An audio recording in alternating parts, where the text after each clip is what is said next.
चलिए, एसएस 700 में हम ऑडिट रिपोर्ट का फॉर्मेट देखने से पहले अलग-अलग तरह के एफआरएफ क्या होता है वो देख लेते हैं।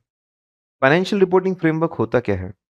जो बेसिक प्रिंसिपल्स है अकाउंटिंग के और जो फॉर्मेट होता है फाइनेंशियल स्टेटमेंट को बनाने का, कलेक्टिवली हम उसको फ्रेमवर्क बोलते हैं। फ्रेमवर्क मतलब क्या? बेसिक स्ट्रक्चर, बेसिक चीज़ें जिसके ऊपर सब टिका हुआ है। इंडिया में जो सबसे फेमस जो फ्रेमवर्क है इंडिया में अकाउंटिंग के लिए यूज़ होता है एएस प्लस शेड्यूल 3 ये फ्रेमवर्क यूज़ अब अक्रॉस द वर्ल्ड इंडिया में भी अलग-अलग इंडस्ट्री में अलग-अलग जगह पे और अक्रॉस द वर्ल्ड बहुत सारे फ्रेमवर्क्स होते हैं। ऐसे फाइनेंशियल रिपोर्टिंग फ्रेमवर्क जो पब्लिक एट लार्ज को ध्यान में रखकर बने हैं, सबकी ज़रूरतों को पूरा करने के लिए बने हुए हैं, उनको नाम दिया जाता है जनरल पर्पस फ्रेमवर्क। इससे बनने वाले जो फाइनेंशियल स्टेटमेंट्स हैं, उनको बोलते हैं जनरल पर्पस फाइनेंशियल स्टेटमेंट्स।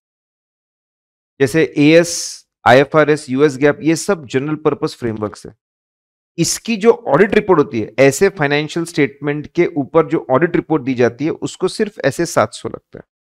ऐसे भी फ्रेमवर्क्स होते हैं जो कुछ स्पेसिफिक ऐसे भी फ्रेमवर्क्स होते हैं जो कुछ स्पेसिफिक लोगों की जरूरतों को पूरा करने के लिए बनते हैं। स्पेसिफिक लोग, जैसे telecom regulatory authority of India ने बोला कि हमको columnar circle wise telecom companies areas में सर्कल होते हैं, सर्कल वाइज तुम बना दो फाइनेंशियल स्टेटमेंट, ये सिर्फ उनके लिए सुटेबल है। इसरो ने बोला कि हमको ये फॉर्मेट पे बना दो फाइनेंशियल स्टेटमेंट, ये सिर्फ इसरो के लिए सुटेबल है, बाकी लोग के लिए सुटेबल नहीं है। ऐसे फ्रेमवर्क से बनने वाले फाइनेंशियल स्टेटमेंट होते हैं स्पेशल पर्पस फाइनेंशियल स्टेटमेंट। और स्पेशल पर्पस फाइनेंशियल स्टेटमेंट की जो के लिए जो ऑडिट रिपोर्ट बनती है उसमें 700 लगाना है, 800 भी लगाना है। 800 आपके कोर्स में नहीं है, सिर्फ आपको बता रहा हूं जैसे ही फ्रेमवर्क बदल जाता है तो ऑडिट रिपोर्ट को लगने वाले स्टैंडर्ड बदल जाते हैं। कुछ नहीं होता, सिर्फ एक एक्स्ट्रा पैराग्राफ आ जाता है ऐसे 800 के हिसाब से, बाकी सब कुछ सेम रहता है। एफआरएफ को बांटने का और एक तरीका है, एंड दैट इज और एक तरीका है that is fair presentation framework और कंप्लायंस फ्रेमवर्क। ऐसा फ्रेमवर्क ये जो बोले यूजर की अंडरस्टैंडिंग फेयर, एकदम बहुत बढ़िया न्यूट्रल अनबायस अंडरस्टैंडिंग यूजर को मिलनी चाहिए। इसके लिए जो करना है करो। इसके लिए वो ऐसी परमिशंस देता है, या तो दोनों या सो इसमें से एक, कि भाई तेरे को अगर फ्रेमवर्क के अगेंस्ट जाना तो अगेंस्ट चले जा, मतलब जो बात बोली है वैसा फॉलो नहीं करके उसके अगेंस्ट जा सकता है, ऐसी परमिशन भी दी है। या फिर चेंज कर दे रिक्वायरमेंट, या फिर कुछ एडिशनल डिस्क्लो नोट्स टू अकाउंट्स में एडिशनल बातें लिख, तेरे को अगर बदलना है तो बदल दे, या फिर एडिशनल डिस्क्लोजर देना है, एडिशनल डिस्क्लोजर देना है तो एडिशनल डिस्क्लोजर दे दे। दोनों में से दोनों में से तेरे को जो लगता है वो कर, ठीक है? या तो दोनों परमिशन, दोनों में से एक। जब फ्रेमवर्क बोलता है यूजर की अंडरस्टैंडिंग सबसे इंपॉर्टेंट है, बदलाव करने बदलाव कर, एडिशनल डिस्क्लोजर दे, उसको फेयर प्रेजेंटेशन फ्रेमवर्क बोलते हैं। एएस शेड्यूल 3 बोलता है you can change headings of the line items. As आपको एडिशनल बोलता है कि मिनिमम डिस्क्लोजर है, और डिस्क्लोजर देना है तो दे दो। As is a fair presentation framework, Ind AS is a part of fair presentation framework. अगर फेयर प्रेजेंटेशन फ्रेमवर्क है, बनाने वाले लोग इतनी मेहनत करके बना रहे हैं, तो जब ऑडिटर अपनी ओपिनियन देता है तो वो ये तो बताता ही है कि क्या फाइनेंशियल स्टेटमेंट फ्रेमवर्क के हिसाब से, पहला। दूसरा, एक कदम आगे जाके ये भी बताता है whether they give true and fair view. बनाने वाले लोग इतनी मेहनत कर रहे हैं तो रिपोर्ट देने वाला भी एक आगे जाकर ये भी बताता है weather financial statement give true and fair view. लेकिन अगर ऐसी परमिशंस नहीं है, दोनों परमिशंस नहीं है, एक भी परमिशन नहीं है, तो उसको बोलते हैं कंप्लायंस फ्रेमवर्क, जिसमें बोला ऐसा मतलब ऐसा बनाना, नो चेंजेस अलाउड। होते कुछ ऑर्गेनाइजेशन, इसरो, डिफेंस वाले लोग बोलते हैं ऐसा मतलब ऐसा ही बनाना। अब ऐसे जो फाइनेंशियल स्टेटमेंट होते हैं जनरली बहुत घटिया क्वालिटी के होते हैं, लेकिन जो भी है कॉन्फिडेंशियलिटी के लिए ऐसा बनाया जाता है, जो उसके एक अलग रीजन होते हैं। तो यहां पे ऑडिटर आता है और बोलता है मेरी बेसिक जिम्मेदारी ये बताना एप्लीकेबल फाइनेंशियल रिपोर्टिंग फ्रेमवर्क के हिसाब से है कि नहीं। हाँ तो हाँ, ना तो ना, नहीं है तो एक और बता दूंगा इट इज मिसलीडिंग, बस।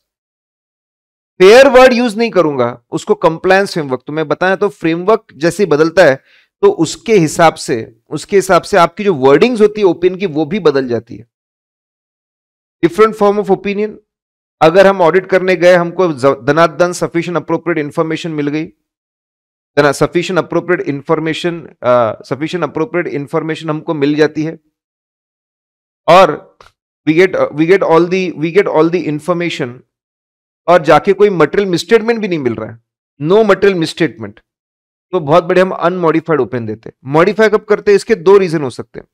ऑडिट करने गए तो we are not getting sufficient appropriate evidence, या फिर और दूसरा प्रॉब्लम ये हो सकता है कि हमको मटेरियल मिसस्टेटमेंट्स मिल रहे हैं फाइनेंशियल स्टेटमेंट के अंदर, तो हमको मॉडिफाई करना पड़ता है एसए 705 के हिसाब से।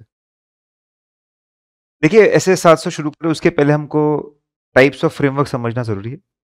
फाइनेंशियल रिपोर्टिंग फ्रेमवर्क मतलब बेसिक प्रिंसिपल्स ऑफ फॉर्मेट जिसके बेस पे अकाउंटिंग होती है, उसको हम दो हिस्सों में बांट सकते हैं, फेयर प्रेजेंटेशन फ्रेमवर्क और कंप्लायंस फ्रेमवर्क।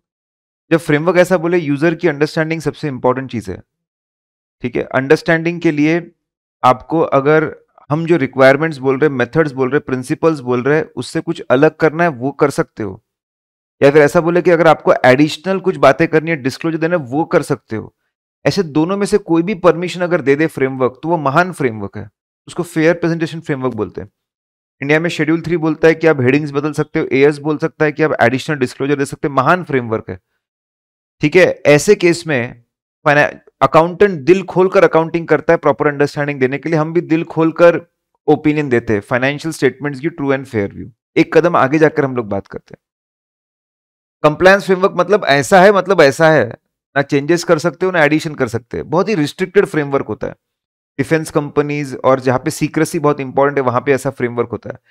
वहां पे अकाउंटेंट बहुत ही मन मार मार के अकाउंटिंग करता है, एकदम एज पर फ्रेमवर्क। तो हम भी बोलते छोड़ना यार, ठीक है, हम भी बोलते हैं कि financial statement as per framework है, अच्छा बुरा है तुम सोच लो, ठीक है, ये आगे काम आएगा। ओपन की वर्डिंग्स बदल जाती है।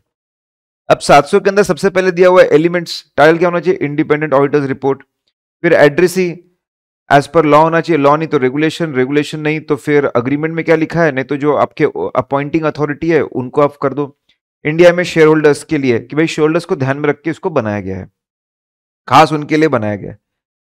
फिर मुद्दे की बात ओपिनियन, ओपिनियन में हेडिंग आती है ओपिनियन, पहला कौन आता है कि हमने ऑडिट किया है, कौन से कंपनी का ऑडिट किया है, कौन से साल का ऑडिट किया है, और उसमें हमने क्या क्या कवर किया। भाई टाइटल लिखो कि भाई बैलेंस शीट कवर किया, पीएनएल कवर किया, हमने कैश फ्लो स्टेटमेंट कवर किया, हमने statement of changes in equity cover किया, नोट्स टू अकाउंट्स कवर किए कि नहीं, वो तो अलग से लिखो भाई साहब, उसमें बहुत इंटरेस्ट है लोगों को।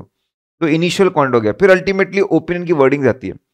अगर फेयर प्रेजेंटेशन फ्रेमवर्क है तो हम बोलते हैं यस, सोसाइटी के लोगों को सोसाइटी के लोगों सुन लो, फाइनेंशियल स्टेटमेंट एप्लीकेबल फ्रेमवर्क के हिसाब से है, प्लस, ठीक है, क्योंकि फेयर प्रेजेंटेशन फ्रेमवर्क है, एक कदम आगे बढ़ के बोल रहा हूं कि financial statements give true and fair view also. तो इसको और ऐसा ही बोल सकते हैं, presents fairly in all material respect. अगर कंप्लायंस फ्रेमवर्क है, बस whether it is as per applicable framework, इतना बोलकर निकल लो। अब लोगों ने ओपिनियन पे भरोसा करना चाहिए, इसलिए बेसिस ऑफ ओपिनियन देते हैं। अरे ओपिनियन पे पूरा भरोसा करो रे, बंदा बहुत जोरदार है, बंदा एथिकल और इंडिपेंडेंट है, एथिकल रिक्वायरमेंट जो 200 में पढ़ते हैं, और बंदा इंडिपेंडेंट है, पूरा भरोसा करो। उसने काम भी एक नंबर किया है, as per standards on auditing काम किया उसने। और अगर तुमको उसके काम के बारे में और समझना है, मेरे काम तो ऑडिटर रिस्पॉन्सिबिलिटी सेक्शन है ना, जाके पढ़। पूरे दिल से मैं अश्योर करना चाहता हूं, मेरे पास में सफिशिएंट अप्रोप्रिएट एविडेंस है, बिल्कुल चिंता ना करें। बेसिस के बाद में गोइंग कंसर्न, अगर मटेरियल अनसर्टेनिटी है तो ये पैराग्राफ को इंट्रोड्यूस किया जाता है एज पर एसए 570, हर जगह पे आए, जरूरी नहीं होता ये।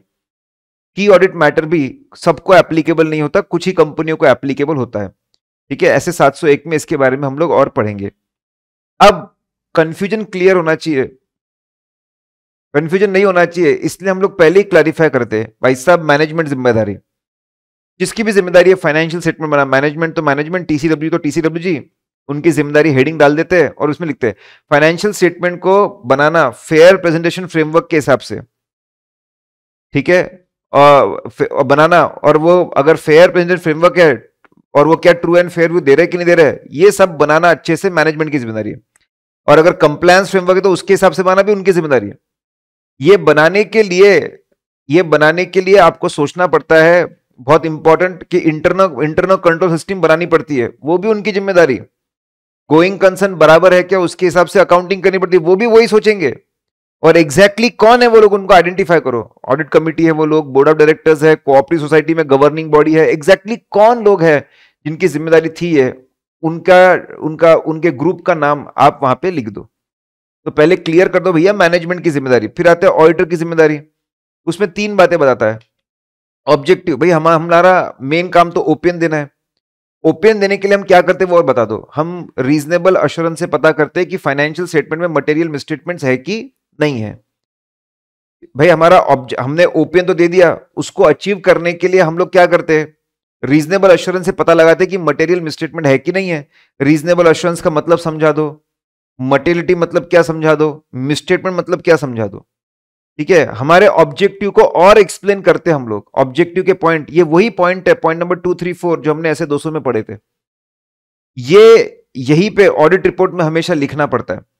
फिर जिम्मेदारी में हमारे ऑब्जेक्टिव को एक्सप्लेन करने के बाद हम स्कोप समझाते हैं कि भाई रेंज ऑफ एक्टिविटी हमने क्या परफॉर्म की।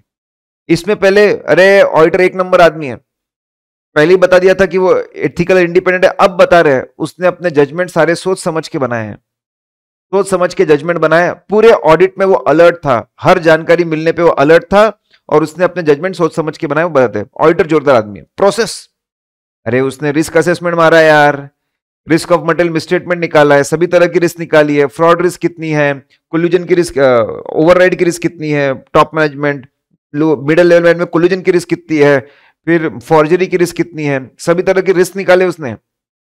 रिस्क निकालने के बाद में उसने ऑडिट प्रोसीजर तय किया कि टीओसी लगाऊंगा कि सब्सटेंटिव ज्यादा लगाऊंगा और कैसे लगाऊंगा, सब तय किया। फिर एविडेंस ऑब्टेन किया है, समझा रहे ऑडिटर जोरदार बंदा है, पूरी एक नंबर प्रोसेस फॉलो किए। इंपॉर्टेंट पॉइंट्स को छोड़ा थोड़ी उसने। सबसे इंपॉर्टेंट होता है गोइंग कंसर्न, गोइंग कंसर्न को तो भाई साहब उसने बहुत बढ़िया इवेलुएट किया है। ठीक है, गोइंग कंसर्न। फिर दूसरा दूसरा उसने एईडी अकाउंटिंग पॉलिसी सोच समझ के, इन डेप्थ सोच के बनाई गई ना, एस्टिमेट ध्यान देकर बनाए गए ना, डिस्क्लोजर सबको अंडरस्टैंडिंग प्रॉपर देना, एईडी भी चेक किया है। और आखिरी में सब होने के बाद, ठीक है, ये चेक करता है मैनेजमेंट ने काम बराबर किया है। आखिरी में सब होने के बाद वो एक बार देखता है फाइनेंशियल स्टेटमेंट्स को, अगर फेयर प्रेजेंटेशन फ्रेमवर्क है तो ये सही जानकारी दे रहे ना। इससे दिख रहा है उगता हुआ सूरज है कंपनी, सही में है क्या? ढलता हुआ है तो सही में ढलता हुआ है क्या? फाइनेंशियली स्ट्रांग है, सही में है क्या? वीक है, सही में है क्या? ये इंपॉर्टेंट, फेयर प्रेजेंटेशन एक कदम आगे जाके सोचना पड़ता है। तो बंदा जोरदार है, प्रोसेस सही है, इंपॉर्टेंट पॉइंट्स कवर है, इंटरनल कंट्रोल सिस्टम के बारे में बातें करता है। भैया नॉन कॉर्पोरेट्स में पार्टनरशिप, प्रोप्राइटर पार्टनरशिप में साफ साफ लिख देते हैं इंटरनल कंट्रोल, माना हम लोगों ने स्टडी किया, इवेलुएट किया कि वो एक इंटरमीडिएट स्टेप है ऑडिट की, लेकिन मैं सिस्टम के ऊपर कोई ओपिनियन देने वाला नहीं। कॉर्पोरेट्स कंपनी में क्या होता है, लॉ ने हमारे ऊपर जिम्मेदारी थोप दी है कि भाई साहब इंटरनल फाइनेंशियल कंट्रोल पे तो आपको बात करनी पड़ेगी, ओवर फाइनेंशियल रिपोर्टिंग पे। तो कॉर्पोरेट कंपनी के केस में कि हम ओपिनियन नहीं देंगे, वो वाली लाइन निकाल लेते हैं। फिर ब्रांच का पूरा काम हमने किया कि नहीं किया, इसके बारे में एक आइडिया देते हैं। ठीक है, इसके बारे में एक आइडिया देते हैं। यहाँ पे डिटेल तो ओएमपी में समझाते हैं, अदर मैटर पैराग्राफ में हम लोग ये समझाते हैं कि भाई कितने ब्रांचेस का ऑडिट हमने नहीं किया। यहाँ पे सिर्फ एक आइडिया कि पूरा काम हमने किया कि कुछ काम दूसरे लोगों ने किया, ये बताए थे। तो हमने स्कोप बता रहे यहाँ पे कि क्या काम किया है, क्या काम नहीं किया है और कैसे काम किया है। फिर कम्युनिकेशन, कम्युनिकेशन में बोले हमने सबको लूप में रखा है, सबको इन्फॉर्म रखा। हमने शुरुआत में बता दिया कि हम बहुत ही एथिकल इंडिपेंडेंट है। हमने हमारा प्लान बता दिया टीसीडब्ल्यूजी को, हमको जो फाइंडिंग्स मिले वो भी बता दिया, ऑडिट रिपोर्ट में जो चेंजेस करने वाले थे वो भी बता दिया, की ऑडिट मैटर क्या डालने वाले थे वो भी हमने सही समय पे बता दिया है। अगर कोई प्रॉब्लम होता तो पहले बोल देते। तो ऑडिटर की जिम्मेदारी में ऑब्जेक्टिव्स को और समझाओ, ऑब्जेक्टिव अचीव करने के लिए रेंज ऑफ एक्टिविटीज और कितने ब्रांचेस हमने किए नहीं किए वो भी समझा दो, और कम्युनिकेशन।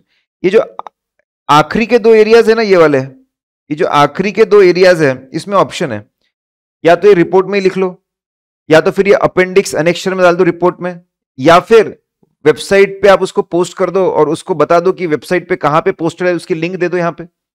तो ऑडिट रिपोर्ट की बल्कीनेस कम करने के लिए ऐसा है।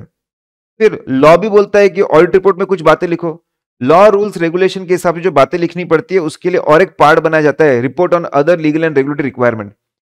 ऊपर ओपिनियन और उससे रिलेटेड ऊपर जो सेक्शंस है, इसके अलावा अगर कोई बात लिखनी तो यहां पे लिखी जाती है। अगर लॉ और ऊपर वाले लोग सेम बात कर रहे हैं तो उसको ऊपर ही इंक्लूड कर लेते, तो लॉ को पढ़ते। अगर वो वही बात बोल रहे हैं जो ऊपर के सेक्शंस में, तो उसको ऊपर ही कवर कर लो कि भाई ये लीगल रिक्वायरमेंट के हिसाब से भी रिपोर्टिंग कर रहे हैं हम लोग। अगर अलग बात करें तो नीचे कर लो। जब लॉ के हिसाब से एक सेपरेट पार्ट बनता है तो ऊपर के पार्ट को नाम देना पड़ता है फॉर अच्छा नीचे का part as per other legal and regulatory requirement है, तो ऊपर का पार्ट क्या है? Report on financial statement. ठीक है, अब सब बन गया भैया, लॉ के हिसाब से भी रिपोर्टिंग हो गई सेकंड पार्ट में।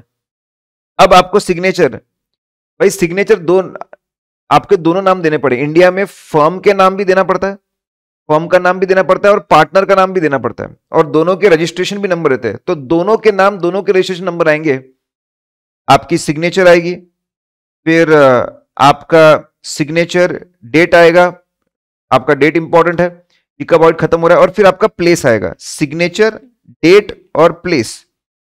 प्लेस वो जगह होती है जनरली जहां पे सिग्नेचर होती है, जनरली ऑफिस जहां पे सिचुएटेड होता है, ऑफिस जहां पे सिचुएटेड रहता है, अगर मुंबई के ऑडिटर्स है, कोलकाता के है, पुणे के है, इंदौर के है, दिल्ली के है, कहां का है, उनका वो नाम लिखा होता है वहां पे। और रिपोर्ट बनने के बाद में टी इंस्टीट्यूट की वेबसाइट के ऊपर जाकर आपको यूडीन नंबर जनरेट करना पड़ता है, और वो भी लिखना पड़ता है। यूडीन नंबर 15 दिन के अंदर जनरेट करना पड़ता है। अभी आपके कोर्स में यही एप्लीकेबल है। देखिए, एक प्रॉब्लम था, नॉन चार्ट अकाउंटेंट्स जो थे वो लोग चार्ट अकाउंट सीएस की, सीए फर्म के पार्टनर्स की साइन फॉर्ज कर रहे थे और फेक रिपोर्ट्स और सर्टिफिकेट्स मार्केट में ला रहे थे। इनको रोकना बहुत जरूरी था, इससे सबको नुकसान हो रहा था। तो प्रोफेशनल डेवलपमेंट कमेटी आईसीआई की, उन्होंने एक नया कॉन्सेप्ट लाया, UDIN, unique document identification number. इसमें क्या है, सभी सीएस को यूडिन के पोर्टल पे जाकर खुद को रजिस्टर करवा लेना पड़ता है, जितने भी लोग फुल टाइम प्रैक्टिस में, उनको फुल टाइम सीओपी वाले लोग, जब every time they sign report and certificate, उनको उस पोर्टल पे जाना है, कुछ की डिटेल्स डालना है, कौन से कंपनी का रिपोर्ट सर्टिफिकेट है, उसके इंपॉर्टेंट अमाउंट्स वगैरह क्या है, जो पूछा है वो छोटे मोटे डिटेल्स है वो डाल देना है, रजिस्टर करवाना है रिपोर्ट सर्टिफिकेट को, और एक यूडिन नंबर जनरेट करना है। ये यूडिन नंबर एमआरएन एफआरएन के साथ में यूडिन नंबर भी हर रिपोर्ट सर्टिफिकेट में डालना है।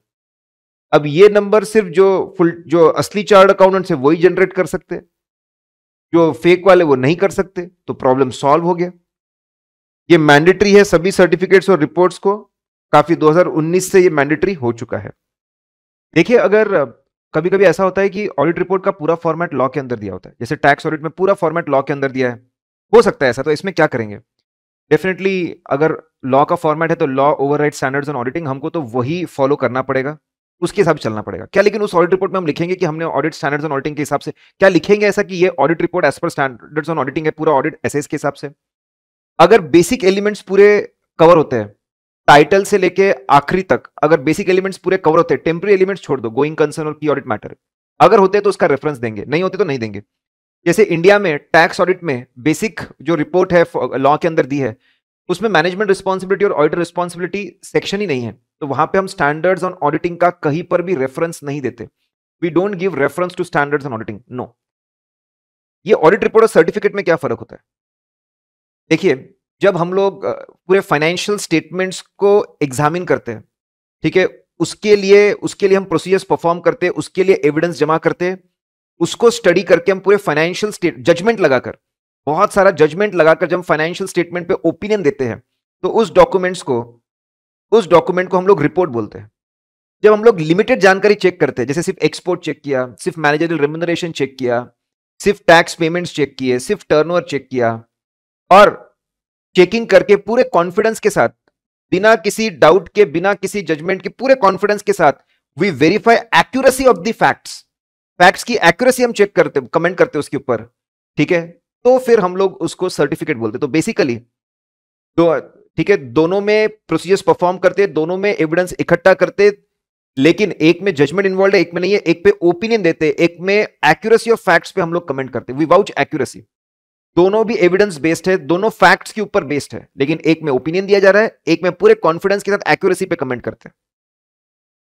अगर हम बात करते हैं रिपोर्टिंग टू शेयर होल्डर्स, देखिए सेक्शन 140 सबसेक्शन 2 बोलता है कि शेयर होल्डर्स की रिपोर्ट बनाइए, एसएस 700 बोलता है शेयर होल्डर्स की आप ऑडिट रिपोर्ट बनाइए, कैसे बनाइए, पूरे डिटेल्स दिए हुए हैं।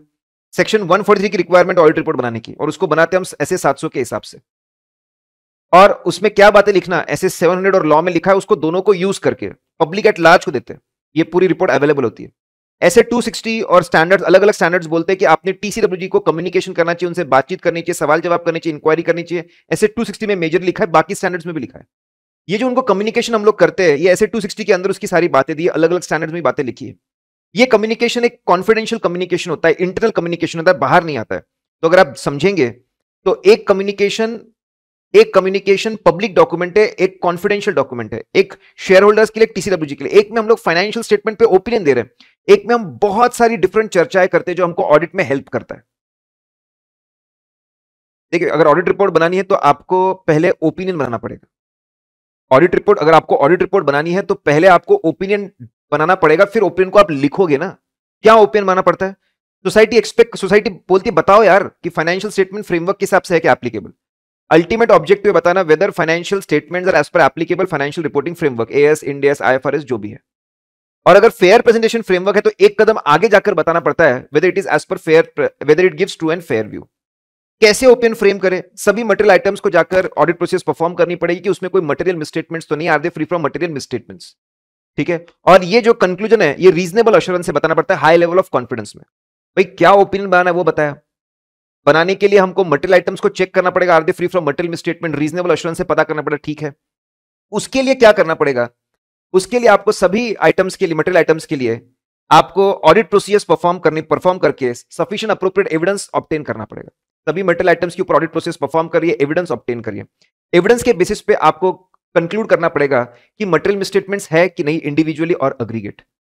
और मिसस्टेटमेंट निकालने के बाद मिसस्टेटमेंट आपको है कि नहीं पता लगाना पड़ेगा। अगर मिसस्टेटमेंट मिलता है आपको तो आपको देखना पड़ेगा क्वांटिटी ऑफ मिसस्टेटमेंट क्या है और फाइनेंशियल स्टेटमेंट को बनाने की क्वालिटी क्या है। क्वालिटी मतलब आपका अकाउंट्स डिपार्टमेंट कितने लोग हैं, कितने नॉलेजेबल है, कितना सोच समझ के ध्यान देकर बनाते हैं, सॉफ्टवेयर कैसे है, कितने केयरफुली चीजों को बनाते हैं। क्वालिटी, क्वांटिटी ऑफ मिसस्टेटमेंट और क्वालिटी ऑफ फाइनेंशियल स्टेटमेंट, इन दोनों सबको ध्यान में रख के अल्टीमेट कंक्लूजन ड्रॉ करना पड़ता है। तो क्या ओपिनियन ड्रॉ करना है, उसके लिए क्या करना पड़ेगा, और कंक्लूजन्स कैसे बनते हैं अगर फॉर्मिंग ओपिनियन पे क्वेश्चन आता है तो। स्पेसिफिक इवैल्यूएशन, ये बहुत फेमस क्वेश्चन रहा है कि भाई अगर आपको ओपिनियन देना है ना तो उसके पहले कुछ स्पेसिफिक बातें तो ऑल्टरनेट चेक करनी ही करनी चाहिए। मास्टर पॉइंट्स चेक करने चाहिए। कौन से मास्टर पॉइंट? पहले मटेरियल, जो बड़े बड़े ट्रांजैक्शंस और इवेंट्स है, amalgamation, goodwill write off, material जो आइटम्स है, material items are they properly accounted and disclosed in financial statements, ताकि सभी लोगों को समझ में आए ये मटेरियल आइटम्स थे, इसका ये इफेक्ट था। मटेरियल आइटम्स को तो अच्छे से चेक करना चाहिए आपने। फिर applicable financial reporting framework comply हुआ ना, कंसिस्टेंटली कंप्लाई हुआ है ना, पॉलिसी उसके हिसाब से ना कंसिस्टेंटली अप्लाई कर रहे हैं, पॉलिसी उसके हिसाब से, चेंजेस को बराबर बता रहे हैं। As for significant accounting policies को नोट्स टू अकाउंट्स में डिस्क्लोज किया ताकि लोग पढ़ सके, अच्छा ऐसे की अकाउंटिंग, और दूसरों से कंपेयर कर सके। जो टर्मिनोलॉजीज यूज हुई है, बैलेंस शीट की टर्मिनोलॉजीज, उसकी टर्मिनोलॉजीज, पीएनएल की, कैश फ्लो स्टेटमेंट की, नोट्स टू अकाउंट्स में, वो टर्मिनोलॉजीज कंफ्यूजिंग नहीं होनी चाहिए, वो एकदम सही जानकारी देनी चाहिए, मिसलीडिंग नहीं होनी चाहिए। प्रॉफिट ओरिएंटेड और नॉन प्रॉफिट ओरिएंटेड में टर्मिनोलॉजीज बहुत बदल जाती है। मैन्युफैक्चरिंग और सर्विस इंडस्ट्री में टर्मिनोलॉजीज बदल जाती है, इधर की उधर यूज करोगे तो कंफ्यूज हो जाएंगे लोग। फिर एस्टिमेट्स जो होते हैं वो रीजनेबल, रियलिस्टिक होने चाहिए, मतलब ऐसा नहीं अजीबोगरीब हाइपोथेटिकल एस्टिमेट्स बनाए। फाइनेंशियल स्टेटमेंट जो बने वो इन्वेस्टर्स के लिए रिलेवेंट जानकारी दे, रिलायबल हो, कंपेरेबल हो, अंडरस्टैंडेबल हो। ये क्वालिटी बहुत इंपॉर्टेंट है फाइनेंशियल स्टेटमेंट्स की। भाई quality of financial statements, quality में 3 चीजें कवर होती है, AED, accounting policies, estimates, judgements and disclosures. अगर बहुत अच्छी टीम है, नॉलेजेबल एक्सपीरियंस लोग है, अच्छा सॉफ्टवेयर है, केयरफुली हर चीज को समझते हैं, तो वो बड़ी अच्छी अकाउंटिंग पॉलिसीज, अच्छे रियलिस्टिक रीजनेबल एस्टिमेट्स और अच्छे डिस्क्लोजर देते हैं नोट्स टू अकाउंट्स में। अगर किसी को समझना है क्वालिटी ऑफ फाइनेंशियल स्टेटमेंट, ये 3 एलिमेंट समझने पड़ेंगे। अगर क्वालिटी ऑफ पॉलिसीज, एस्टिमेट्स और डिस्क्लोजर अच्छा है, मतलब क्वालिटी ऑफ फाइनेंशियल स्टेटमेंट्स अच्छी है। जब हम क्वालिटी को समझते हैं तो क्वालिटी के साथ साथ में यह भी समझना पड़ेगा मैनेजमेंट बायस्ड है क्या। बायस्ड मतलब क्या? देखिए फाइनेंशियल स्टेटमेंट में बहुत सारे जजमेंट्स बनाने पड़ते हैं, बहुत सारे जजमेंट्स मैनेजमेंट को लगाने पड़ते हैं, एस्टिमेट, बहुत सारे judgements while accounting, whether it's useful life, whether it is method selection, बहुत सारी जगह पे जजमेंट लगाने पड़ते हैं। मैनेजमेंट इस अपॉर्चुनिटी को मिसयूज कर सकता है और अपना हिडन एजेंडा, या तो प्रॉफिट को बढ़ाने का एजेंडा या प्रॉफिट को गिराने का एजेंडा, उसमें एनफोर्स कर सकता है और लोगों को बेवकूफ बनाने की कोशिश कर सकता है। जब हमको ऐसा लगता है कि मैनेजमेंट अपने जजमेंट्स को मिसयूज कर रहा है या तो सिर्फ प्रॉफिट्स को बढ़ाने की कोशिश कर रहा है या तो सिर्फ प्रॉफिट्स को गिराने की कोशिश कर रहा है, तो उसको मैनेजमेंट बायस्ड बोला जाता है। ठीक है, अगर आपको समझना है कि मैनेजमेंट मतलब क्वालिटी तो समझनी पड़ेगी, क्वालिटी के साथ में मैनेजमेंट बायस्ड है क्या ये भी समझना पड़ेगा। अगर वो आपको दिखे सिलेक्टिव करेक्शन कर रहे हैं, सिर्फ वही गलतियां रेक्टिफाई कर रहे हैं जिसमें प्रॉफिट बढ़ रहा है या कम हो रहा है, ऐसा कुछ है, मतलब ये लोग बायस्ड है। बार बार बोलने पर सिस्टम की खामियां दूर नहीं कर रहे हैं, पता है उसके वजह से ट्रांजैक्शन बैलेंसेस और डिस्क्लोजर पे असर पड़ेगा, फिर भी उसको ठीक नहीं कर रहे। ठीक है, ये दो चीजें इंडिकेट करती है दे आर बायस्ड। अगर बायस्ड होगा, सबसे ज्यादा फर्क एस्टिमेट्स पे पड़ता है। अगर पॉसिबल मैनेजमेंट बायस लग रहा है तो एस्टिमेट्स पे असर पड़ता है। ऐसे केस में एस्टिमेट्स कैसे चेक करना, 540 लगाना पड़ेगा। तो आप देखिए ऐसे इंडिकेटर्स है क्या, एस्टिमेट्स में गड़बड़ हो सकती है, ऐसे 540 के अंदर दिखा है मैनेजमेंट बायस्ड हो तो कौन सी एडिशनल प्रोसीजर लगानी पड़ती है। तो आप क्वालिटी में एईडी आता है और मैनेजमेंट बायस्ड भी। अगर आपको लो क्वालिटी चीजें दिखती है तो आपको ओपिनियन मॉडिफाई करने की जरूरत नहीं है, it is not a material misstatement. लेकिन ये कहां काम आता है, जब आपके पास में मटेरियल मिसस्टेटमेंट्स होते हैं और आपको बैठकर ये मिसस्टेटमेंट्स होते हैं और आपको बैठकर तय करना पड़ता है क्वालिफाई करूं कि नहीं, क्वालिफाई करूं कि एडवर्स दूं, क्वालिफाई करे कि डिस्क्लेमर दे। तो जो गलतियों की क्वांटिटी है, क्वांटिटी के साथ साथ हम क्वालिटी ऑफ अकाउंटिंग देखते हैं, हम मैनेजमेंट बायस देखते हैं। अगर दिखता है क्वालिटी पुअर है, मैनेजमेंट बायस्ड है, तो भले ही अमाउंट थोड़ा कम हो, हम क्वालिफाई करने की कोशिश करते हैं, उससे ऊपर एडवर्स में जाने की कोशिश करते हैं, डिस्क्लेमर में जाने की कोशिश करते हैं। तो जब हमारा फाइनल ओपिनियन बनता है तब पुअर क्वालिटी की चीजें हमारे ओपिनियन को इन्फ्लुएंस करती है। इसलिए क्वालिटी ऑफ फाइनेंशियल स्टेटमेंट भी एक इंपॉर्टेंट चीज होती है। अब ये जो थ्योरी है ये ऐसे के अंदर नहीं दी हुई है, इट्स नॉट गिवन इन ऐसे। ट्रू एंड फेयर व्यू के बारे में चंद शब्द बोलिए। True and fair view, true मतलब सच्चा, रिलायबल, फेयर मतलब अनबायस्ड, न्यूट्रल। ऑडिटर को बताना पड़ता है वेदर फाइनेंशियल स्टेटमेंट की ट्रू एंड फेयर व्यू मतलब क्या पीएनएल सही फाइनेंशियल परफॉर्मेंस बता रहे यूजर्स ऑफ फाइनेंशियल स्टेटमेंट को, क्या बैलेंस शीट सही फाइनेंशियल पोजीशन बता रही है, यह बताना पड़ता है ऑडिटर को, whether they are giving true and fair view. ऐसे 700 भी बोलता है अगर फेयर प्रेजेंटेशन फ्रेमवर्क है तो आप एक कदम आगे जाकर बोलो weather financial statement give true and fair view, या फिर ये बोलो और whether it presents fairly in all material respects, all material items, क्या सभी मटेरियल आइटम्स फेयरली बताए गए हैं क्या। उसका मतलब देखा 700 में भी उसके बारे में लिखा हुआ है। कैसे हम लोग इंश्योर करें ट्रू एंड फेयर है कि नहीं, बहुत सिंपल सी बात लिखी हुई है। इंश्योर करिए कोई ओमिशन नहीं है, कोई इनकम एक्सपेंस छूट नहीं रहा, कोई एसेट लायबिलिटी छूट नहीं रहा, जो रिकॉर्डेड है इनकम एक्सपेंस वो एक्यूरेट रेक्टली रिकॉर्डेड है, एसेट लायबिलिटी का वैल्यूएशन सही है, मतलब दोनों के अमाउंट, सबके अमाउंट सही है। एक तो कुछ छूटा नहीं है, जो रिकॉर्डेड है उसके अमाउंट सही है।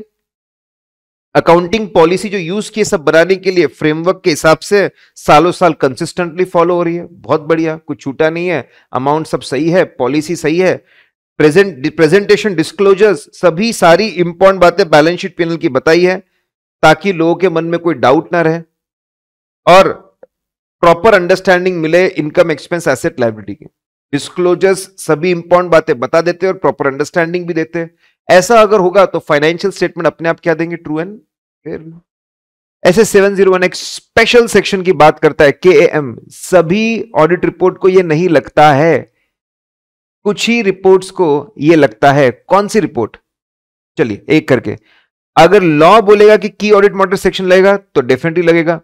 इसके अलावा अगर आप ये 3 कंडीशन फुलफिल होती है, अगर ऑडिट हो रहा है कंप्लीट सेट का of financial statement, general purpose financial statement, ऐसा फ्रेमवर्क जो पब्लिक एट लार्ज सबके लिए सूटेबल है उसको जनरल पर्पस फ्रेमवर्क बोलते हैं। और लिस्टेड एंटिटीज का अगर हो रहा है 3 कंडीशन फुलफिल होगी, ठीक है, तो आपके उसको की ऑडिट मैटर लग जाएगा। इसके अलावा अगर ऑडिटर को ऐसा लगता है कि इस एंटिटी में जरूरी है तो वापस की ऑडिट मैटर वो खुद होके वॉलंटरली इंक्लूड कर सकता है। तो 3 सिचुएशन में की ऑडिट मैटर लगेगा। उसमें और कहां नहीं लगेगा, अगर डिस्क्लेमर दे रहे हैं, मतलब हम बोल रहे हैं कि हम लोग ऑडिट एविडेंस इकट्ठा नहीं कर पाए, ओपिनियन नहीं बना पाए, ठीक है, तो वहां पर ये नहीं लगने वाला। की ऑडिट मैटर में क्या जाएगा, 4 स्टेप का प्रोसेस। पहले आइडेंटिफाई सभी मैटर्स, उसकी लिस्ट बनाइए कि आपने साल भर में की आपने टीसीडब्ल्यूजी से क्या क्या कम्युनिकेशन किए। फिर स्टेप नंबर 2, ऐसे मैटर्स को आइडेंटिफाई करिए जहां पे जनरली ऑडिटर को बहुत सिग्निफिकेंट ऑडिटर अटेंशन देना पड़ता है, सिग्निफिकेंट अटेंशन देना पड़ता है, बहुत सोचना पड़ता है, रिसोर्सेस को लगाना पड़ता है, दिमाग लगाना पड़ता है, डिसीजंस लेने पड़ते हैं। जनरली ऐसे 3 एरियाज होते हैं जहां पे सिग्निफिकेंट रिस्क या high risk of material misstatement involve हो, जहां पे सिग्निफिकेंट मैनेजमेंट जजमेंट इन्वॉल्व हो, या फिर जहां पे सिग्निफिकेंट इवेंट और ट्रांजैक्शन हुआ है। सिग्निफिकेंट रिस्क जैसे खास करके रेवेन्यू में होती है, डोमिनोज का एग्जांपल है। सिग्निफिकेंट मैनेजमेंट जजमेंट, बहुत एक्सपांशन किया तो कैपिटलाइज करे ना करे, कैसे करे। फिर एमैल्गमेशन, मर्जर डीमर्जर हुआ है, फिलिप्स का एग्जांपल है। ऐसे मामलों को आइडेंटिफाई, उसमें भी फिर सोचो कि इन मामलों में से भी मोस्ट सिग्निफिकेंस जहां पे बहुत रिसोर्सेस लगाने पड़े, बहुत समय लगाना पड़ा, बहुत डिस्कशन करना पड़ा, इन डेप्थ जाना पड़ा, इंटरेक्शन करना पड़ा, ऐसे कौन है, और करंट ईयर का वो होना चाहिए, तो आपको पता चल जाए की ऑडिट मैटर क्या है। अब उसका सेक्शन बनाना पड़ेगा, उसकी हेडिंग जाएगी की ऑडिट मैटर। इंट्रोडक्टरी लैंग्वेज में 2 स्टेटमेंट्स जाएंगे। पहले हम बताएंगे की ऑडिट मैटर मतलब ऐसे मामले होते हैं ऑडिटर को इनके ऊपर बहुत ज्यादा मेहनत करनी पड़ी थी। हम सबको बोल देंगे कि देखिए यहां पे कुछ मैटर्स के बारे में हम जानकारी दे रहे हैं, इसको सेपरेट ओपिनियन मत समझ लेना, ओपिनियन तो हम पहले ही दे चुके हैं। इसमें कंटेंट क्या आता है, मैटर को बताना पड़ेगा, और इसके डिटेल अगर पढ़ने तो कौन सा नोट्स टू अकाउंट्स का पॉइंट पढ़ना वो बताना पड़ेगा। इसको हमने की ऑडिट मैटर क्यों बोला, रिस्क की वजह से या जजमेंट की वजह से या ट्रांजैक्शन की वजह से, और इसको कैसे हमने एड्रेस किया। अगर लॉ प्रोहिबिट करता है तो की ऑडिट मैटर कम्युनिकेशन नहीं करेंगे, हमको लगता है इसके बताने से नुकसान ज्यादा होगा फायदे से मुकाबले, तो नहीं करेंगे।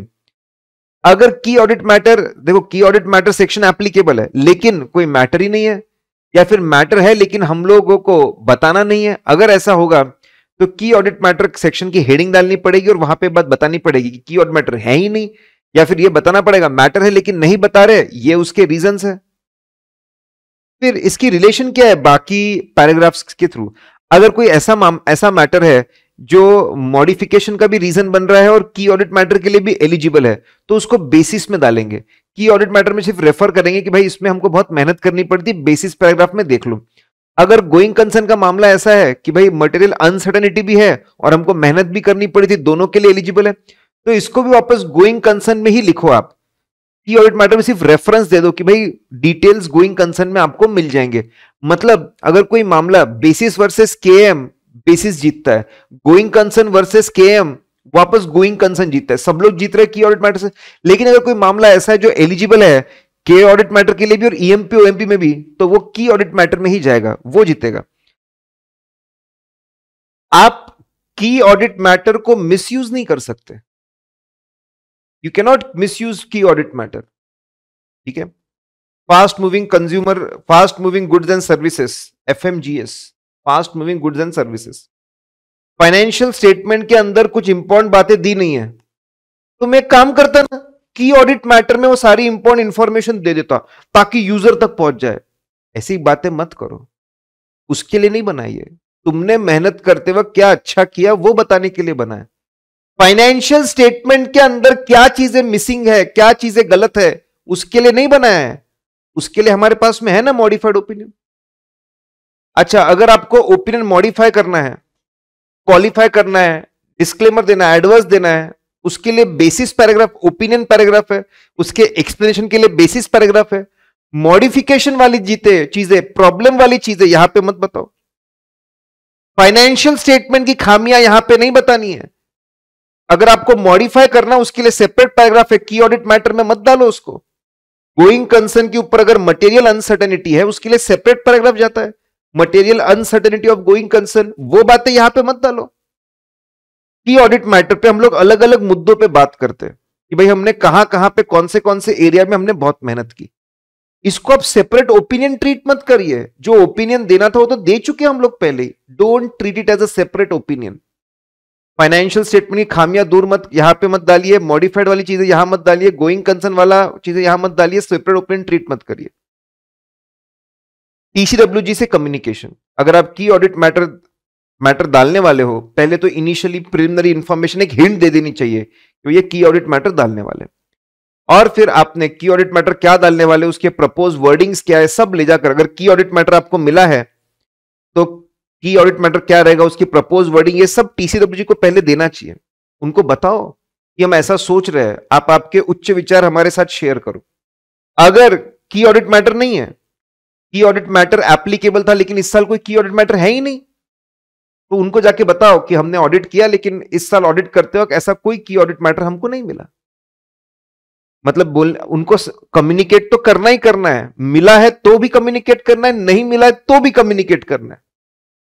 कैसे लिखते हैं, उन्होंने एग्जाम्पल दिया वर्डिंग्स के, अगर की ऑडिट मैटर नहीं मिला तो उसका एग्जाम्पल दिया कि भाई except for the matters which are described in basis of qualified and adverse और एमयूजीसी, जहां पे हमको मेहनत करनी पड़ी थी, उसका रेफरेंस दे रहे सिर्फ कि भाई इनको मेहनत करनी पड़ी थी, और कोई दूसरा की ऑडिट मैटर नहीं है जिसको हम आपको बताए, आपके लिए अलग से बताए। ठीक है, इसको आप कंफ्यूज नहीं करना।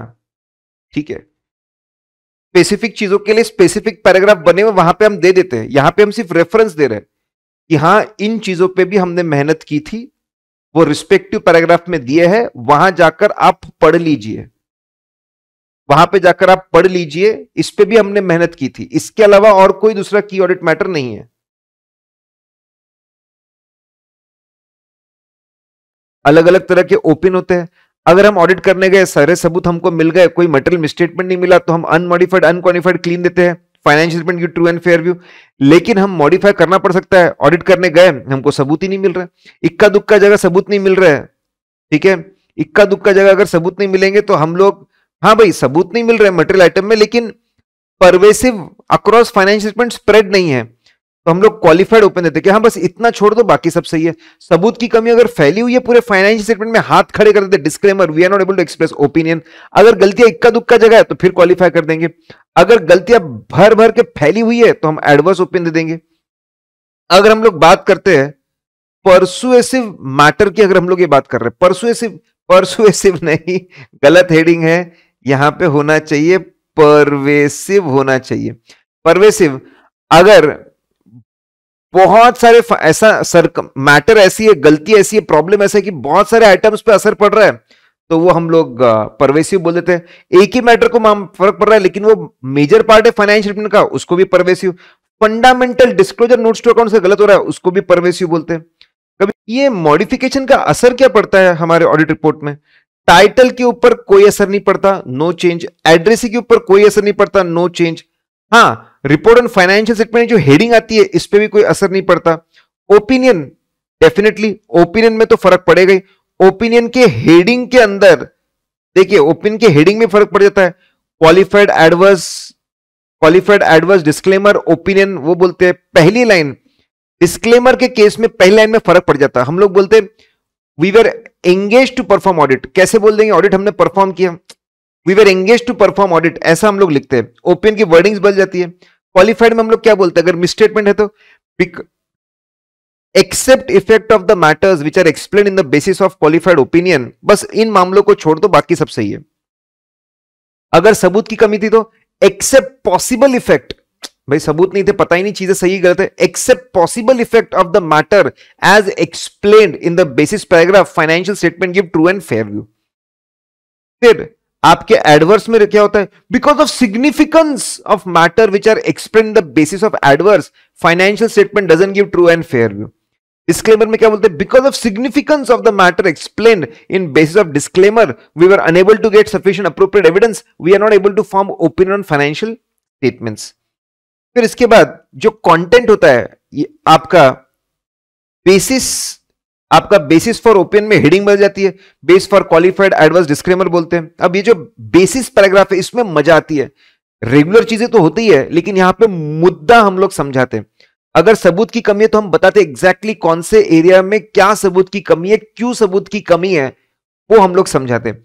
अगर मटेरियल मिसस्टेटमेंट है तो हम बोलते हैं भाई अमाउंट गलत है क्या, अमाउंट गलत तो हम बताते डिस्क्राइब करते कौन से इनकम एक्सपेंस एसेट लायबिलिटी का अमाउंट गलत है और कितना गलत है, उसको क्वांटिफाई भी करते। अगर हम क्वांटिफाई नहीं कर पा रहे तो लिखो कि भाई हम क्वांटिफाई नहीं कर पा रहे, ये कारण है।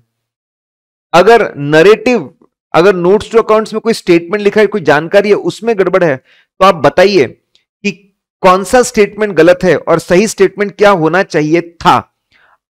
फिर बाद में अगर कोई चीज को डिस्क्लोज ही नहीं किया, ये प्रॉब्लम है, तो भाई साहब आप एक काम करिए, ठीक है, पहले देख लीजिए ये प्रॉब्लम लेकर टीसीडब्ल्यू जी, देखिए आपने कोई चीज छुपाई थी, हम लोगों के सामने लेकर जा रहे हैं, अभी भी आपके पास मौका है, खुद होके उसको इंक्लूड कर लीजिए, उसका नेचर भी बता देंगे कि ये पहले टीसीडब्ल्यू को मौका देंगे अपनी गलती को दूर करने का, अपने प्रॉब्लम को दूर करने का, नहीं कर रहे, ठीक है। हम नेचर ऑफ द इंफॉर्मेशन की भाई कौन सी जानकारी थी, कि भाई कॉन्टिंजेंट लायबिलिटी छुपाई कि लीज छुपाया, क्या छुपाया वो बताएंगे। फिर हम डिटेल्स देंगे, अनलेस प्रोहिबिटेड बाय लॉ, ठीक है, डिटेल्स देंगे, लेकिन डिटेल देते वक्त ध्यान रखना चाहिए it should not be prohibited by law, generally नहीं होता, it should not be prohibited by law, ठीक है। और आपके पास में एविडेंस होना चाहिए टू प्रूव कि ये इंफॉर्मेशन सही है। अगर ऐसा है तो बिंदास उसको इंक्लूड आप कर लीजिए। ये जो लास्ट लाइन होती है बेसिस की, उसमें हम बोलते हैं हमारे पास सफिशिएंट अप्रोप्रिएट एविडेंस है क्वालिफाइड ओपिनियन के लिए, एडवर्स के लिए, या फिर डिस्क्लेमर में हम बोलते हैं हमारे पास तो भैया जो आपको रीजन बताया ना बेसिस पैराग्राफ में, उस वजह से हमारे पास किसी प्रकार कोई सबूत नहीं है, we are not able to form opinion, हमारे पास सफिशिएंट अप्रोप्रिएट एविडेंस नहीं है। एक और बात लिखी है, कभी कभी ऐसा मैटर होता है जिसकी वजह से डिस्क्लेमर देना पड़ता है, एडवर्स देना पड़ता है, और भी मैटर होते हैं जिसकी वजह से हमको क्वालिफाई करना पड़ता है। सारे मैटर एक्सप्लेन करो, यस। अगर ऐसा है कि एक बार एडवर्स लग गया अब क्या बताना, ऐसा नहीं, एडवर्स वाली बातें भी समझाएंगे, डिस्क्लेमर वाली जो भी बातें होंगी, साथ में और क्वालिफिकेशंस भी होंगे, वो सारे प्रॉब्लम्स, एक एक प्रॉब्लम, जितने प्रॉब्लम हमको पता है सारे समझाने हैं कि भाई एक बार फांसी की सजा हो गई अब और क्या फंसा, नहीं ऐसा नहीं, सारे मामले चलेंगे, सारी जानकारी दी जाएगी। आपके गोइंग कंसर्न वाले सेक्शन में कोई फर्क नहीं है, की ऑडिट मैटर में, हाँ डिस्क्लेमर में नहीं आता, मैनेजमेंट रिस्पॉन्स में कोई फर्क नहीं, ऑडिटर रिस्पॉन्सिबिलिटी में आपका जो डिस्क्लेमर है ना, वो डिस्क्लेमर के इसमें ये पैराग्राफ एकदम श्रिंक हो जाता। हाँ भाई हमारी जिम्मेदारी थी ऑडिट करना, हमको अपॉइंट किया था ऑडिट करने के, लेकिन क्या बताए वो बेसिस पैराग्राफ में ऐसी चीजें हो गई, हम ऑडिट ही नहीं कर पाए, हम सबूत इकट्ठा ही नहीं कर पाए, और हम लोग ओपिनियन बना ही नहीं पा रहे। अदर मैटर में कोई चेंज नहीं है, report on other legal requirement कोई चेंज नहीं है, सिग्नेचर डेट प्लेस में कोई चेंज नहीं है, यूडिन के अंदर भी कोई चेंज नहीं है।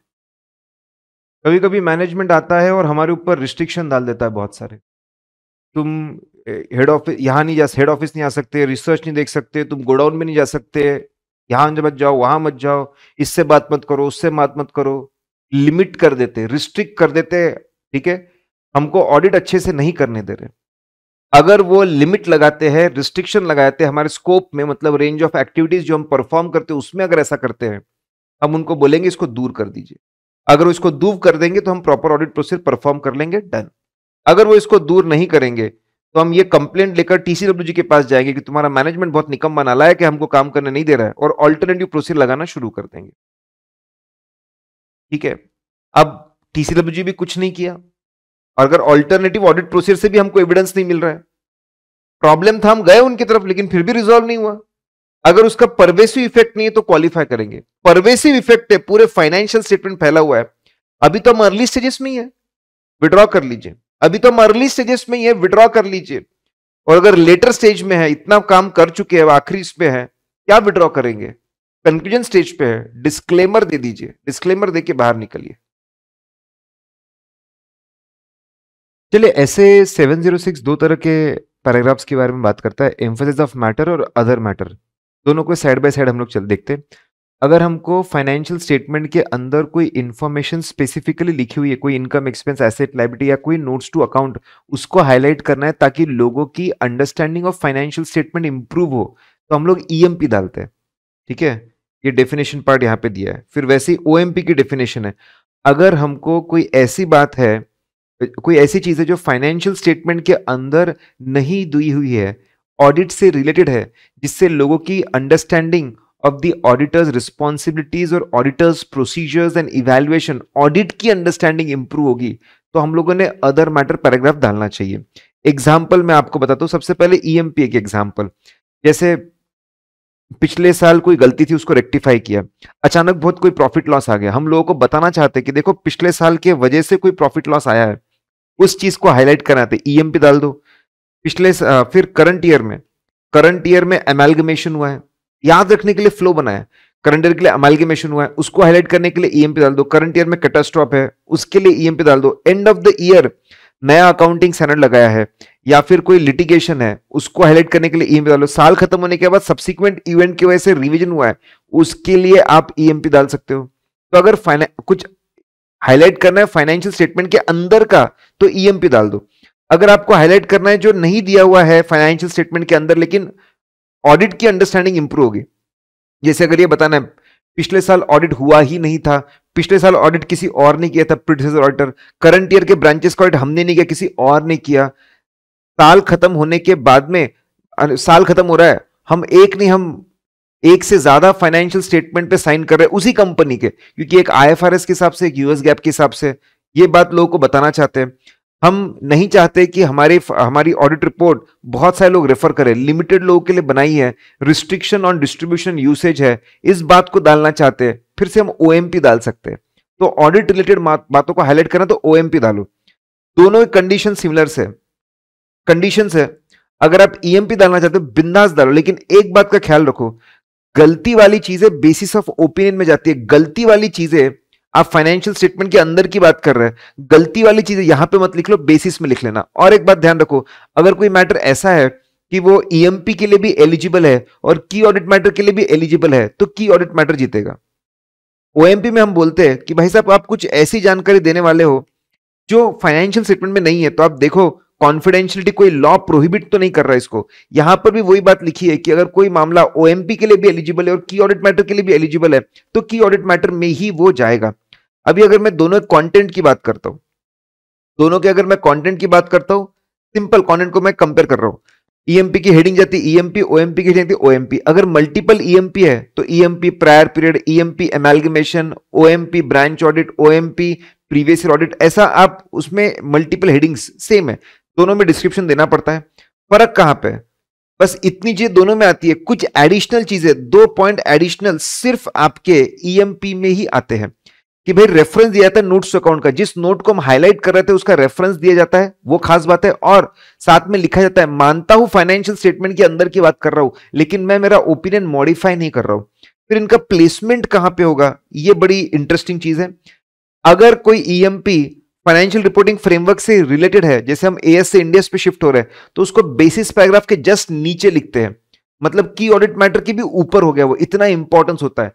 बाकी केसेस में वो की ऑडिट मैटर के नीचे भी आ सकता है और की ऑडिट मैटर के ऊपर भी आ सकता है, डिपेंडिंग ऑन रिलेटिव इंपॉर्टेंस। अगर प्रायर पीरियड आइटम बहुत बड़ा है, बहुत बड़ा अमाउंट है, तो हो सकता है ठीक है कि वो की ऑडिट मैटर के ऊपर भी रहे। तो ईएमपी कैन बी बिफोर की ऑडिट मैटर और आफ्टर, डिपेंडिंग ऑन कि ज्यादा इंपॉर्टेंट क्या है। अगर मैं ओएमपी की बात करता हूं, साफ साफ लिखा है लेकिन पढ़ के समझ में आता है, ओएमपी हमेशा की ऑडिट मैटर के नीचे ही रहेगा। इनफैक्ट उन्होंने बोला डिस्टिंग्विश कर सकते हैं, की ऑडिट मैटर उसका रीजन लिख दीजिए और ओएमपी उसका पर्पस लिख दीजिए। ऐसा पर्पस लिखने से दोनों डिस्टिंग्विश हो जाएंगे। इनफैक्ट ओएमपी तो report on other legal and regulatory requirement वहां पर भी जा सकता है, या फिर एकदम आखिरी में सिग्नेचर के जस्ट पहले रिपोर्ट ऑन फाइनेंशियल स्टेटमेंट भी खत्म हो गया, report on other legal and regulatory requirement भी खत्म हो गया, वहां पर डाल सकते हैं। जनरली ब्रांच को हमने नहीं किया, किसी और ने किया, ये आखिरी में डाला जाता है। जो भी हो हमेशा नीचे रहेगा, लीगल वाले पार्ट में भी जा सकता है और दोनों पार्ट खत्म होने के बाद में भी रह सकता है। ऑब्जेक्टिव क्या है ऐसे 706 के हिसाब से? ऐसे 706 बोलता है हम ऑडिटर के लिए ऑब्जेक्टिव सेट कर रहे हैं कि ऑडिटर की जिम्मेदारी है कि वो यूजर्स ऑफ फाइनेंशियल स्टेटमेंट का ख्याल रखे और उनका अटेंशन ड्रॉ करे। अगर कोई ऐसे मुद्दे हैं जो फाइनेंशियल स्टेटमेंट के अंदर दिए हुए हैं और अगर यूजर उसको पढ़ेंगे तो उनकी फाइनेंशियल स्टेटमेंट की अंडरस्टैंडिंग बहुत बढ़ जाएगी, तो ऑडिटर ने अटेंशन ड्रॉ करना चाहिए ऐसे मुद्दे पे जो बहुत इंपॉर्टेंट है फाइनेंशियल स्टेटमेंट के अंदर दिए हुए, ताकि उनकी अंडरस्टैंडिंग इंप्रूव कर दे। तो बेसिकली स्टैंडर्ड चाहता है समय समय पे अच्छे ईएमपी पैराग्राफ डाले। अगर कोई ऐसी चीजें हैं जो फाइनेंशियल स्टेटमेंट के अंदर नहीं दी है लेकिन जिससे लोगों की अंडरस्टैंडिंग इंप्रूव होगी विथ रिस्पेक्ट टू ऑडिट और ऑडिट रिलेटेड मैटर्स और ऑडिट रिपोर्ट, तो वो हाईलाइट करना चाहिए ओएमपी डालकर। मतलब अच्छे ओएमपी डालो, ये जिम्मेदारी है। जब भी आप ये डालने के बारे में सोचो तो एक ड्राफ्ट रिपोर्ट बनाओ ईएमपी ओएमपी के साथ में, एम्फासिस ऑफ मैटर दोनों के साथ, और टीसीडब्ल्यूजी के साथ में शेयर कर लो, उनको अंडरस्टैंडिंग इंप्रूव हो जाएगी। कोई अगर डाउट है तो पूछ लेंगे। अगर ओएमपी बार बार रिकर हो रहा है तो बार बार कम्युनिकेट करने की जरूरत नहीं है।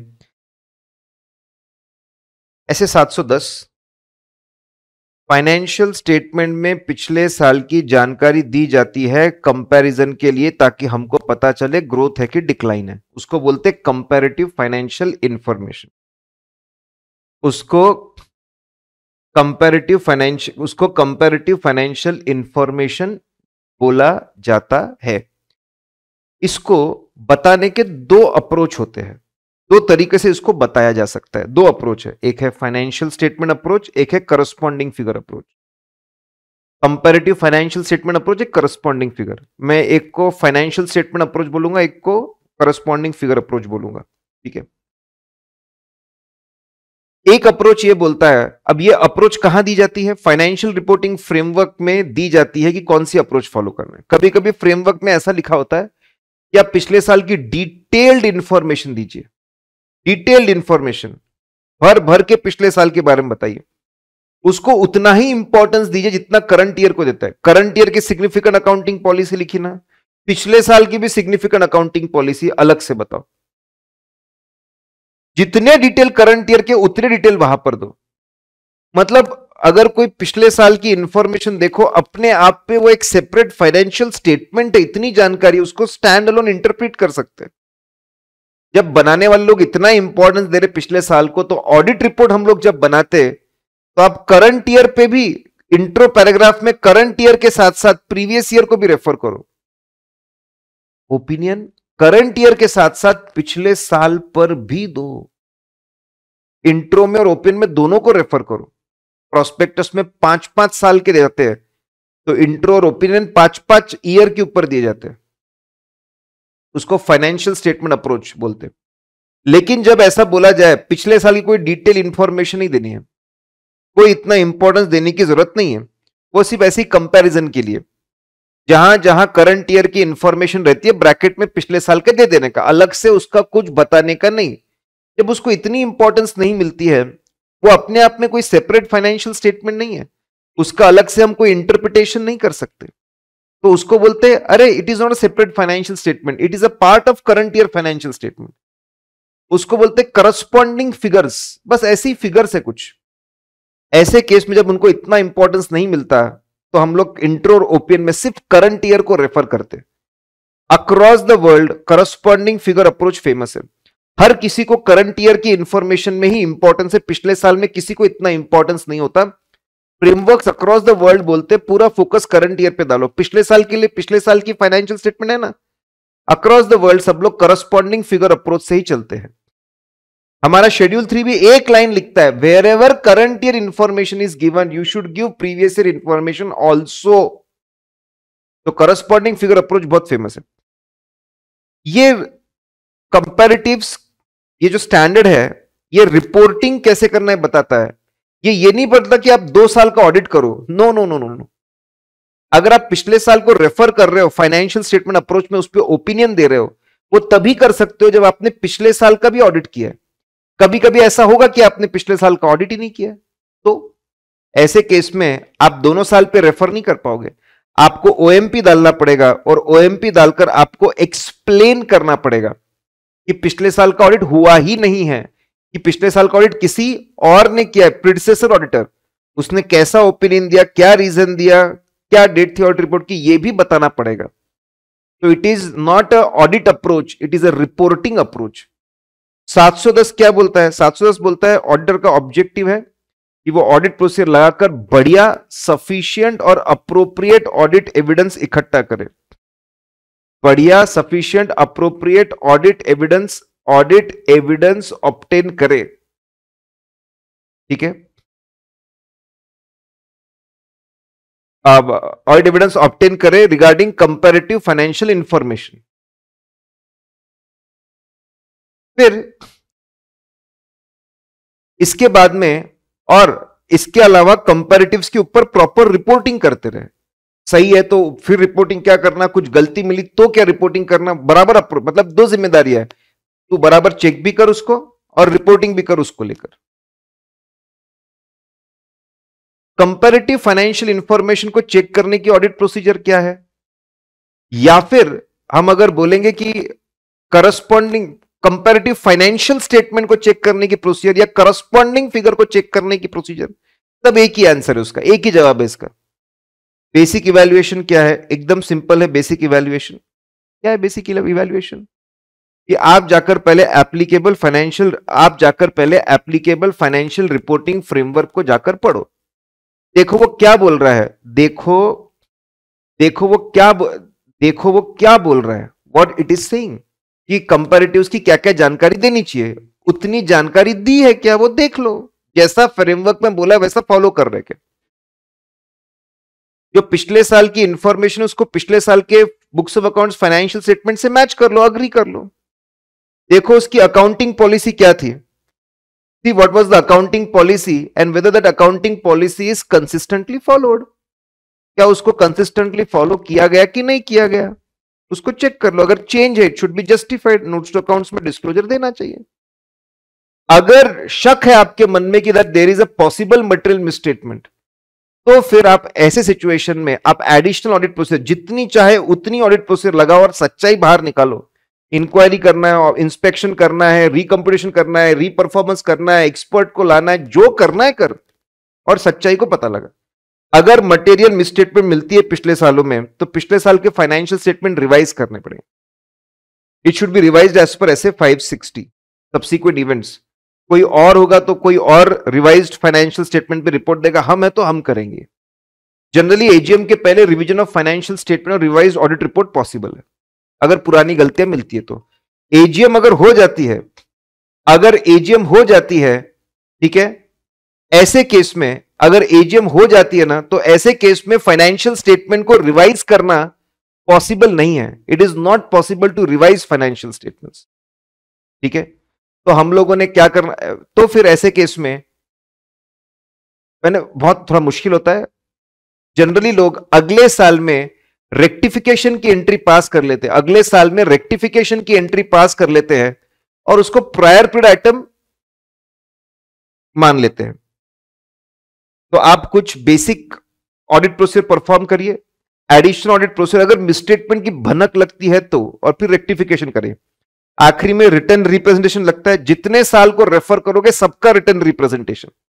फाइनेंशियल स्टेटमेंट अप्रोच में आप मल्टीपल ईयर्स को रेफर करते हो। अगर आप मल्टीपल ईयर्स को रेफर कर रहे हो, ऐसे मल्टीपल ईयर्स को अगर आप रेफर कर रहे हो, तो आपको मल्टीपल ईयर्स का रिटर्न रिप्रेजेंटेशन लेना पड़ेगा। भले ही पिछले साल ऑडिट हुआ होगा, आपने रिटर्न रिप्रेजेंटेशन लिया, इस साल फिर से लो, क्योंकि वो एज ऑन दैट ईयर था, it is as on this particular year. Corresponding figure approach में आप एक साल को रेफर करते हो, तो आप एक साल को ही रेफर करो, एक साल का ही डब्ल्यू रिटर्न रिप्रेजेंटेशन आप ले लो। अगर प्रायर पीरियड आइटम होगा, उसका रेक्टिफिकेशन किया है इस बार, उसको लेकर भी रिटर्न रिप्रेजेंटेशन में नीचे लिख कर ले लो कि भाई हम कंफर्म कर रहे हैं ये गलती मिली थी, इतना चाहिए, उसका रेक्टिफिकेशन बराबर है, सो ऑन, जो भी होगा।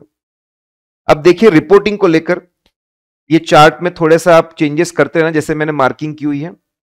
लेफ्ट कॉलम बताता है करस्पॉन्डिंग फिगर अप्रोच में रिपोर्टिंग कैसी होगी, राइट वाला बताता है comparative. Basic principle, corresponding figure में हम सिर्फ करंट ईयर को ही रेफर करते हैं, कभी पिछले साल को रेफर नहीं करते जब तक उसमें कुछ गलतियां ना हो, ये खास बात है। कंपैरेटिव फाइनेंशियल स्टेटमेंट अप्रोच में हम दोनों साल को रेफर करते हैं, इंट्रो में और ओपिनियन में। अगर पिछले साल का ऑडिट किसी और ने किया है तो ओएमपी डालकर बताएंगे कि किसी और ने किया है, कैसा ओपिनियन दिया, रीजंस के साथ वो स्पेलिंग ठीक कर लेना आप लोग, और डेट ऑफ ऑडिट रिपोर्ट भी देना। यहां पर भी सेम है, कॉपी पेस्ट सेम। अगर पिछले साल ऑडिट नहीं हुआ तो ओएमपी डाल के समझा देना कि पिछले साल ऑडिट नहीं हुआ। यहां पर भी सेम, कितना बढ़िया, सेम टू सेम है रिपोर्टिंग, इनफैक्ट बहुत जगह सेम टू सेम है। अब यहां पे ध्यान से, मैंने जो नंबरिंग की वैसी नंबरिंग आप भी करिए।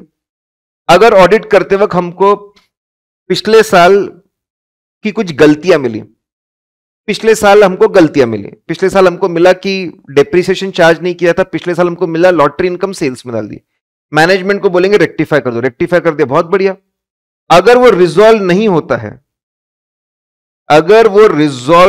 है, करेक्ट, ऐसे केस में if it is not resolved, तो ऐसे केस में आपको पिछले साल में गलतियां ये मॉडिफाई करना पड़ेगा, फिर लिखना पड़ेगा ये गलती है पिछले, we have to modify opinion, specify we are modifying with respect to previous year.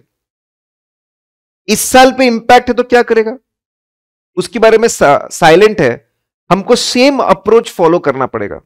ठीक है, अब ये सेम अप्रोच क्या है, मैं यहां पे लिख के देता हूं कि सेम अप्रोच क्या है। अगर उसका इंपैक्ट करंट ईयर में है, if it impacts current year, then modify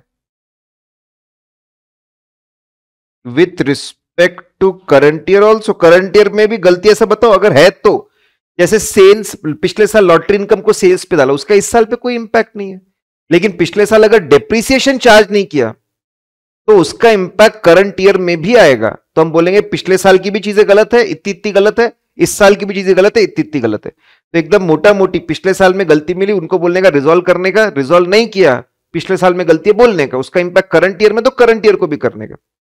copy paste same approach बाजू में भी है, इसलिए देखो मैं नंबर सेम रखा है।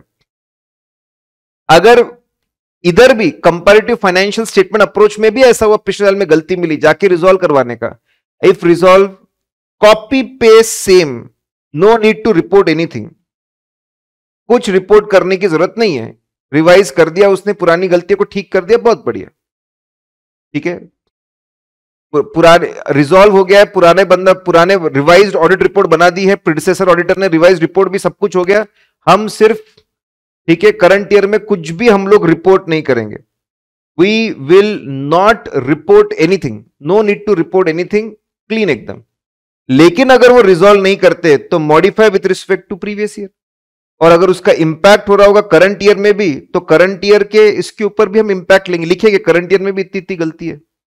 सेम अप्रोच है दोनों में। ठीक है, अब और एक बात लिखिए, करस्पॉन्डिंग फिगर अप्रोच में वो भी सिमिलर है। अगर पिछले साल की ऑडिट रिपोर्ट ही मॉडिफाइड है तो क्या करेंगे, मैनेजमेंट को बोलेंगे सेम, देखो जो भावना है वो सेम है, फिर मैनेजमेंट के पास जाएंगे, रिजॉल्व कर लो इसको, रिजॉल्व कर ले, ठीक है, इफ नॉट रिजॉल्व पिछले साल का ओपन मॉडिफाई करो, if it affects current year modify with respect to current year की, भाई करंट ईयर में भी गलती है, अगर नहीं है, अगर इस साल में गलती नहीं है तो लिखो इस साल में कोई गलती नहीं है, फिर भी मैं मॉडिफाइड ओपिनियन दे रहा हूं with respect to previous year. ठीक है, लेकिन मैं आप लोगों को बताना चाहता हूं कि आप करंट ईयर को पिछले साल से कंपेयर मत करिए, कंपैरिजन गलत हो जाएगा, लोगों को अलर्ट करना पड़ेगा कि लिसन, करंट ईयर की चीजें गलत नहीं है, लेकिन करंट ईयर को पिछले साल से आप कंपेयर मत करना, वो इंटरप्रिटेशन गलत हो जाएगा, लोगों को अलर्ट करना पड़ेगा। फिर एक ये यहां पे स्पेशल पॉइंट दिया है, कभी कभी बहुत रेयरली ऐसा होता, पिछले साल हमने 2 साल पे ओपन दिया था, फाइनेंशियल स्टेटमेंट अप्रोच की बात कर रहा हूं मैं, तब मैंने बोला था 21-22 पे अनमॉडिफाइड ओपिनियन, करंट ईयर भी मैं 2 साल पे रिपोर्ट दूंगा, 21-22, 22-23, लेकिन कुछ एडिशनल इंफॉर्मेशन की वजह से मैंने मॉडिफाई कर दिया। पिछले साल पे क्लीन रिपोर्ट, इस साल पिछले साल पे मॉडिफाइड रिपोर्ट, मैं खुद का ओपिन बदल रहा हूं, लोगों को यह बात हाईलाइट करना जरूरी है, तो ओएमपी डाल के इस बात को हाईलाइट करना चाहिए। देखो दोनों का रिपोर्टिंग एकदम सिमिलर है, एकदम सिमिलर, अलग अलग बताया है लेकिन एकदम सिमिलर है, कोई ज्यादा लोड लेने की जरूरत नहीं है, सब में एक कॉमन प्रिंसिपल है, जाने का मैनेजमेंट को रिजॉल्व करने के बारे में बोलने का, रिजॉल्व कर दिया तो जय माता दी, बहुत बढ़िया, revise report, revised financial statement, revised report, नहीं करोगे तो बोलेंगे हम लोग, और करंट ईयर पे इंपैक्ट है क्या देखना पड़ेगा, करंट ईयर पे इंपैक्ट है तो वो भी बोलेंगे हम लोग, सिंपल।